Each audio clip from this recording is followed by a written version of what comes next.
اعوذ باللہ من الشیطان الرجیم، بسم اللہ الرحمن الرحیم۔ مولا کائنات حضرت امیر المومنین علی ابن ابی طالب علیہ الصلوۃ والسلام کے مجموعہ کلام نہج البلاغہ کے دوسرے باب میں سے مکتوب نمبر 51، اور مولا کا یہ خط خراج کے تحصیلداروں کے نام ہے۔ خدا کے بندے علی امیر المومنین کا خط خراج وصول کرنے والوں کی طرف۔ جو شخص اپنے انجام کار سے خائف نہیں ہوتا، وہ اپنے نفس کے بچاؤ کے لیے کوئی سر و سامان فراہم نہیں کرتا۔ تمہیں معلوم ہونا چاہیے کہ جو فرائض تم پر عائد کیے گئے ہیں وہ کم ہیں اور ان کا ثواب زیادہ ہے۔ خدا نے ظلم و سرکشی سے جو روکا ہے،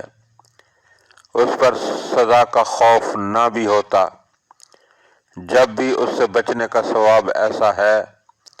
کہ اس کی طلب سے بے نیاز ہونے میں کوئی عذر نہیں کیا جا سکتا۔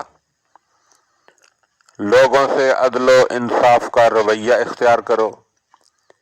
اور ان کی خواہشوں پر صبر و تحمل سے کام لو، اس لیے کہ تم رعیت کے خزینہ دار، امت کے نمائندے، اقتدار اعلیٰ کے فرستادہ ہو۔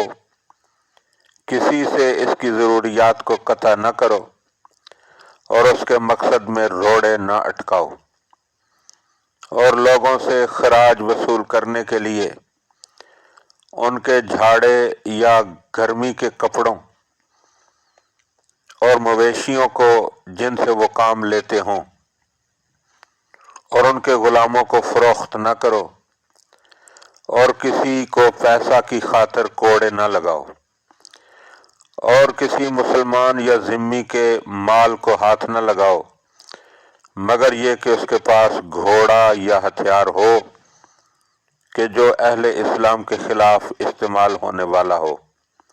اس لیے کہ یہ ایسی چیز ہے کہ کسی مسلمان کے لیے یہ مناسب نہیں کہ وہ اس کو دشمنان اسلام کے ہاتھوں میں رہنے دے، کہ جو مسلمانوں پر غلبہ کا سبب بن جائے، اور اپنوں کی خیر خواہی، فوج سے نیک برتاؤ، رعیت کی امداد،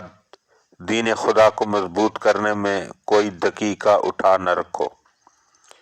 اللہ کی راہ میں جو تمہارا فرض ہے اسے سر انجام دو، کیونکہ اللہ سبحانہ نے اپنے احسانات کے بدلے میں ہم سے اور تم سے یہ چاہا ہے کہ ہم مقدور بھر اس کا شکر اور طاقت بھر اس کی نصرت کریں، اور ہماری قوت و طاقت بھی تو خدا ہی کی طرف سے ہے۔